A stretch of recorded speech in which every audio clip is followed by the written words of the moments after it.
For the last few weeks, something has been wrong around my house. Something I didn't understand at first.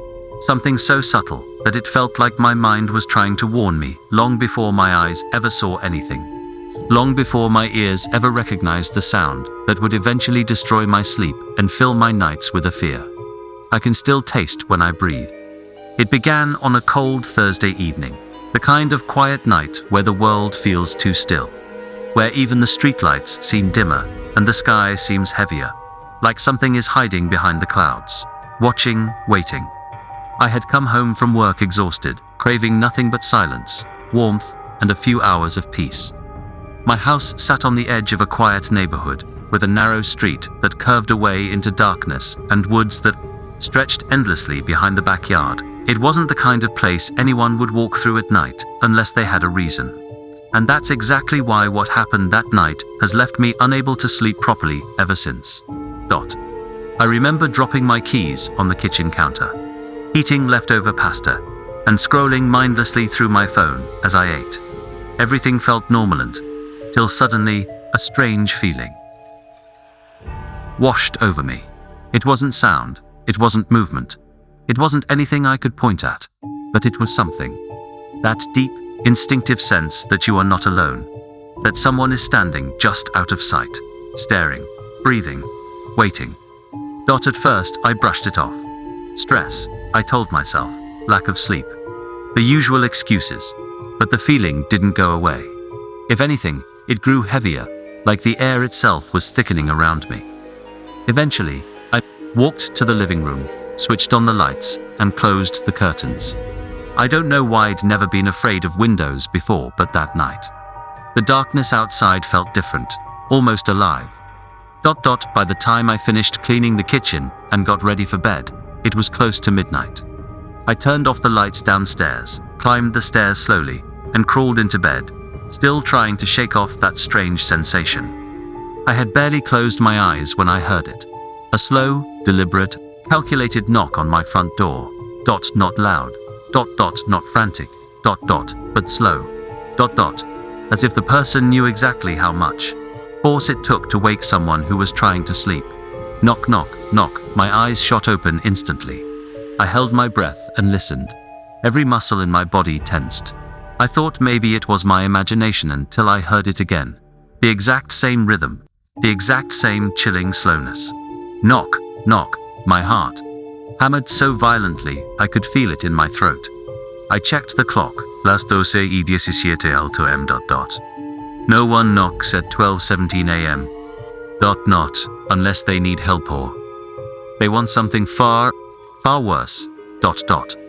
I grabbed my phone with shaking hands, turned on the camera feed for my doorbell, and froze.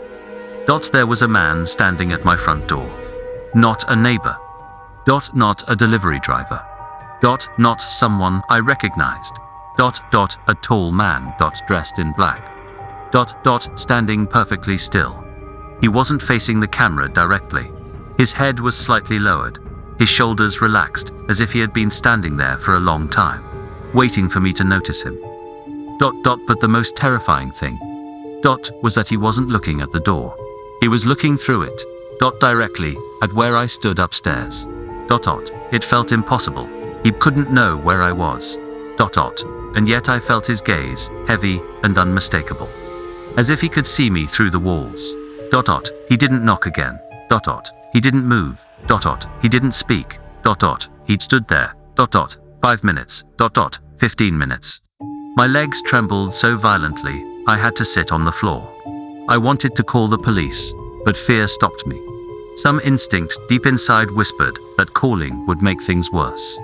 That this man wasn't here for robbery or help or anything rational. He was here for me. At 12:46 am, without warning, he stepped backward one slow step at a time, never breaking eye contact with the camera, never looking away from me.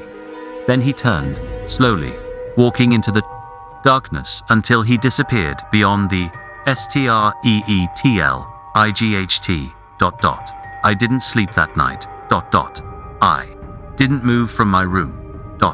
I sat there until the sun came up, trying to convince myself it was some drunk stranger, some lost traveler. But even then, it didn't feel right. Something about the way he stood there. Something about the way he seemed to sense me. Something about the impossibility of his presence. It all screamed that this wasn't random. This wasn't accidental. This wasn't over. And I was right. Because the next night, he came back. And the third night, he came even closer. And by the time the fourth night arrived, the knocking wasn't on the front door anymore. It was inside my house. I didn't go to work the next day. I told my boss I was sick. But the truth was, I hadn't even blinked properly since the moment the sun rose. My eyes kept drifting toward the front window, toward the street, toward the spot where he had stood the night before. Every time a car passed, every time a leaf blew, every time a shadow moved, I felt my stomach twist into a hard knot. I tried to convince myself it was a one-time thing, that he had wandered off, that he wouldn't come back. But people like that. People who knock exactly 3 times in the dead of night. People who stand completely still for 30 minutes. People who walk away only when they're ready. Those people don't wander off. Double quotes. They return. The whole day passed in a haze. I kept checking the front door camera over and over. Nothing. Not a single sign of him. But that didn't comfort me. It made things worse. It felt like the world was holding its breath. The sun set at 6:02 p.m. By 6:03 p.m., I had locked every window, every door, every room. By 8 p.m., I turned off all the lights and sat upstairs quietly, listening to my own heartbeat, feeling the weight of night pressing against the walls. By 11 p.m., I had convinced myself that maybe just maybe he wouldn't come back. And then, at 12:17 a.m., the knocking began again. But this time, it wasn't 3 knocks. It was 1. A single, deliberate, bone-deep knock. So heavy it felt like it passed through the walls and into my spine. I felt it in my teeth. In my lungs. In my bones. I grabbed my phone, opened the camera, and my blood turned to ice. He was closer. Much closer. This time. He was standing right up against the door. Almost touching it. His face was lowered, so his forehead pressed lightly against the wood. His hands were hanging limply at his sides, fingertips grazing the doormat. His chest wasn't moving. As if he wasn't breathing at all. I zoomed in, slowly, terrified, not wanting to see more, but unable to stop myself. His head twitched. Not raised. Twitches. Small jerks, like something was trying to control a body that wasn't made for it. Like something was learning how to move. Then slowly, painfully slowly, he lifted his head, and for the first time, I saw his face clearly. Pale. Extremely pale. His skin almost translucent. Veins faintly visible beneath, like faint blue cracks in stone. But the worst were his eyes. They weren't looking at the door. They weren't even looking at the camera. They were looking upstairs again. Exactly where I was standing. In the dark behind my bedroom curtain. As if he could see me. As if he had always been able to see me. Then something happened that made my legs go numb. His lips curved into a smile. Not a normal smile. Not even a creepy smile. This one was wrong. His lips stretched too far. Skin tightened unnaturally around his jaw. His cheeks pulled back, like someone was forcing the muscles from the inside. A smile that looked human, but felt nothing like a human expression. He lifted one hand, slow as dripping syrup, and tapped the door lightly with one finger. Tap, not a knock. A request. As if asking me to open it. A chill ran through me so violently that I dropped my phone. It clattered onto the floor, and before I could pick it up, tap, tap, tap each. Tap was exactly the same distance apart. Exactly the same force. Exactly the same rhythm. Like a timer. A countdown. I backed away from the window, shaking uncontrollably, and crouched in the corner of my room. I don't know how long I stayed there. It felt like hours, at some point. The tapping stopped, silence. Filled the house, not quiet silence. The kind of silence where even your breathing sounds loud, where your heartbeat feels violent. I forced myself to look at the camera again. He was gone, but something was different. The way the streetlight hit the porch, the way the shadows fell on the ground, something felt wrong, Then I realized what it was, the shadow of the man. His tall, distorted, unnatural shadow was still there. But the man himself was not. The shadow stood on the porch, with no body attached to it, It shifted slightly, as if turning its head toward the camera. As if acknowledging that I noticed. A cold sweat broke across my entire body. My phone slipped from my hands again. That's when the sound came. Not from the front door, not from the porch, not from outside at all, but from inside the house. From downstairs. Creaky. The sound of my living room floorboard bending under weight. Then another creeak. Then one more slow. Measured, purposeful, like someone was walking through my house. I clamped my hand over my mouth, tears spilling from my eyes. I was too afraid to move, too afraid to breathe, and then from directly below my bedroom. A voice, soft, broken, but unmistakably human, it whispered. Why aren't you opening the door for me? My chest tightened, my heart stopped for a full second. The voice wasn't his, it wasn't mine, It wasn't anyone I had ever heard, It was a voice, shaped awkwardly.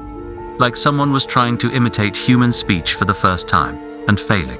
I crawled backward into the farthest corner of the room, shaking so violently I thought I would faint, And then footsteps on the stairs, slow, deliberate, heavy, one. Step, then another, then another. Something was climbing up, toward me, And I realized a horrible truth.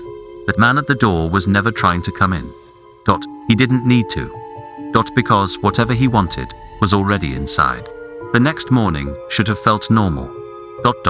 Usually, sunlight resets everything. Usually, But that morning, the sun may have come up, yet the house felt darker than before. There was a heaviness inside every room.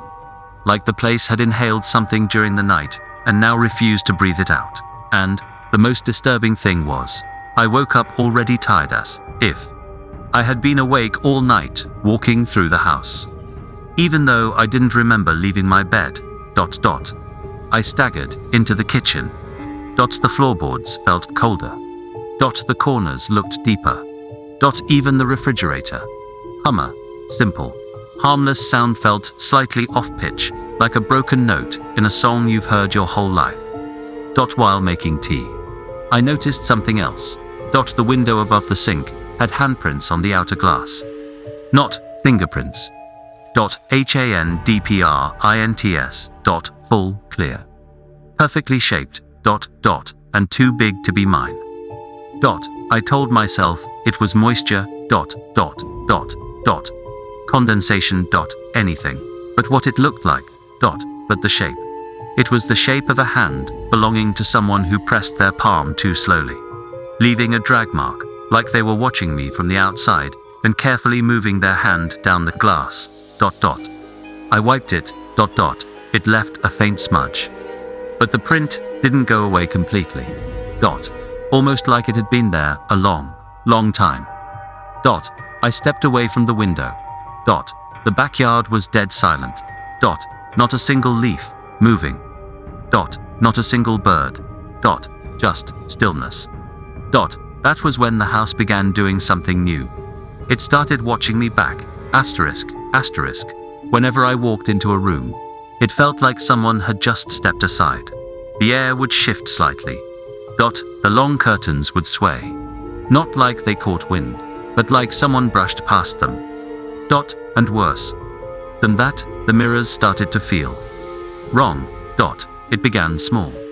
I'd catch a shadow move behind me. But when I turned, nothing was there. Sometimes my reflection would look slightly delayed, like it needed half a second longer to respond. Once, while brushing my teeth, I spat into the sink and raised my head, and for a micro-second, just a blinking fraction of a moment, my reflection had its eyes slightly wider than mine. Almost surprised. Almost aware. I stopped looking into mirrors after that. That night, the house decided to test me again. Around 1:50 a.m. I woke up to the unmistakable sound of breathing. Not mine.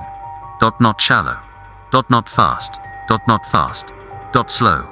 Heavy. It wasn't coming from under the bed. Or the closet.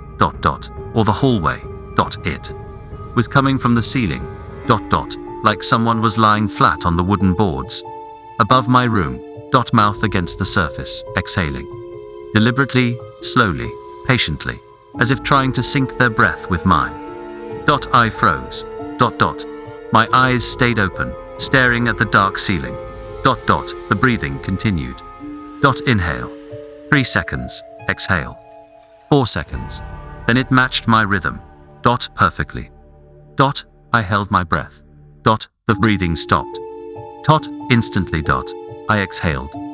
Quietly. The breathing above me exhaled too, but with a wet rasp, like its lungs were filled with something thick. I grabbed my phone with trembling hands. 2:07 a.m. Then the breathing shifted. It moved. Not like a person crawling. More like something sliding skin, dragging across wood. Long. Slow. Something dropped from the ceiling to the floor of the room above me. A heavy weight, human-like, but heavier, much heavier. Another thud. Closer. Another. Closer still. Now it was standing directly above me. Then C. REAK. The wooden beam above my bed bent. Just enough to let me know something huge. Was standing exactly where I slept. I didn't move for almost 30 minutes. When the creaking finally stopped, I didn't dare look at the door, the window, or the ceiling. I simply waited for morning. But morning didn't help. The next day, the house made its intention clear. Every photograph on the living room wall, pictures of my family, my childhood, old moments. Was turned around. Not fallen. Not crooked. Not disturbed by wind. Turned. Facing. Wall. Every single frame. All except one. In the center. The photo of me as a child was facing outward, but the glass was cracked. Deeply cracked. And right across my childhood face, the break looked almost like a claw mark. Someone or something wanted me to see that. To understand that it wasn't random. It wasn't accidental. This thing, whatever lived inside that house, was getting bolder. It was studying me. Learning me. Waiting for something. That night, I left every light on. Every door open. Every curtain drawn back. But that didn't stop it. Around 3:12 a.m. the lights flickered. Once. Twice. Then they went off completely. I sat up instantly. My heartbeat was so loud, I could hear blood rushing in my ears. In the pitch darkness, something breathed near the foot of my bed. Close. Too close. It wasn't on the ceiling anymore. Slow, let hungry breaths. I couldn't see it. But I could feel the temperature drop. I could smell something metallic like rusted iron mixed with damp soil. And dash. The mattress dipped. Something sat down on my bed. Something heavy. The darkness pressed against me, swallowing every sound except that breathing. I whispered, "Who's there?" Silence for 3 seconds. Then it whispered back, "You." The word "you" echoed inside my mind like a blade dragging across a metal pipe. I didn't. Scream. I could. Single quotes T. My throat locked itself, refusing to let any sound escape. My body froze completely, as if every muscle decided terror was enough to paralyze me. The thing sitting on my bed breathed again, and the mattress sank even deeper. Like something impossibly heavy was settling its full weight. I heard the wood beneath me strain. A slow creak. Then another . In that suffocating darkness. The thing moved closer. Inch by inch, not walking, not crawling. Sliding. Its weight gliding across the bedsheet, pulling the fabric toward it as if dragging the night itself across the room. The temperature dropped so sharply that I could see my breath in faint white clouds, even though the room was pitch dark. My chest tightened. My ears rang. Then the whisper came again. Not from the foot of the bed. Not from the corner. Not from behind me. It came from the pillow. Right beside my ear. A breath. Warm. Shaking with some unnatural excitement. You came back. After all this time, I felt a pressure behind my eyes. A numbness in my fingers. My heart fought between pounding and stopping altogether. I whispered, barely audible. Who are you? It didn't answer immediately. Instead, a sound deep, hollow, inhuman rolled through the room. A laugh. Not loud. Not high. Pitched. A low, vibrating rumble, as if coming from a chest that wasn't shaped like a human chest at all. Then, it said, slowly, "You don't remember, do you?" My entire body went cold. I clutched the bedsheet and forced myself to sit up. But something grabbed my wrist. Not with fingers. With a whole hand-large cold. Bony, its grip closing over my arm with absolute ownership. I gasped and instinctively pulled back. It didn't let go. The grip tightened. Bones inside my wrist cracked. Tears filled my eyes. Instantly.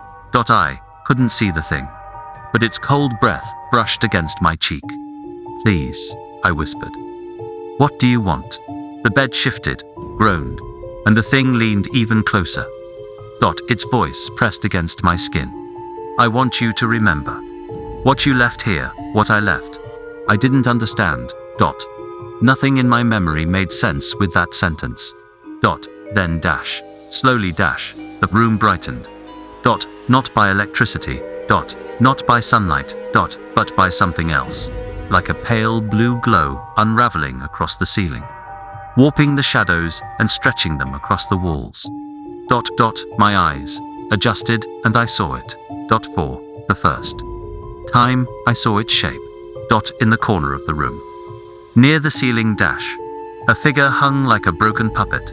Long limbs, bent at angles that should never exist. Skin, so pale it looked almost translucent. No hair. No lips. Just an elongated face with two deep, dark, empty sockets. And something moving inside those sockets, like worms twisting in mud.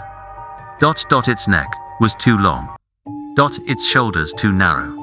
Its arms reached down almost to the floor, dragging through the shadows as if stirring them.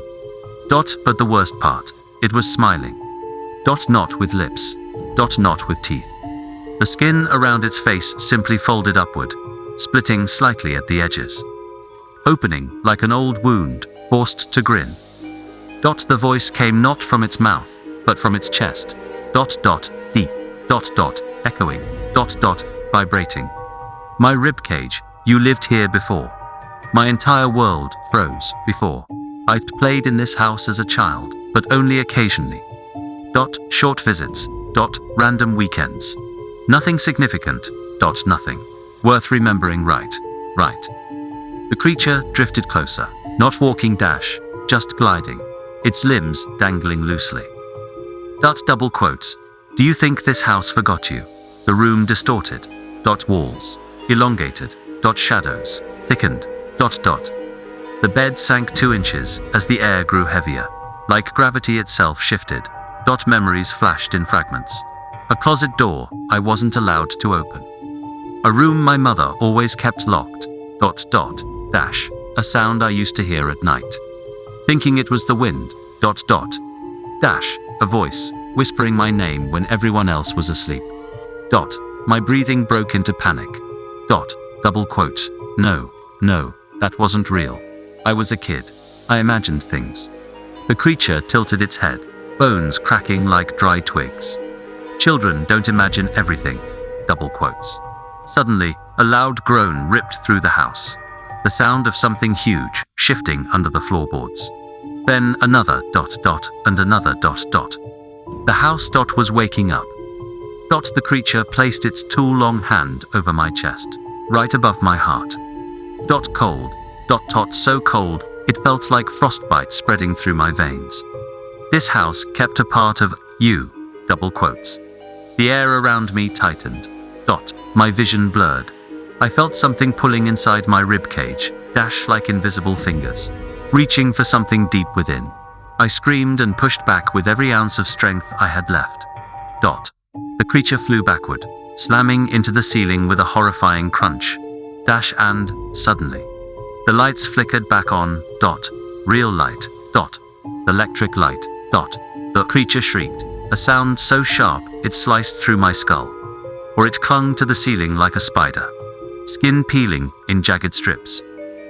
I didn't think, I didn't breathe, I ran.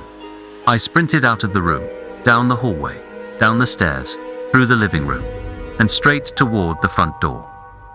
Behind me, something scraped across the walls, chasing me with unnatural speed.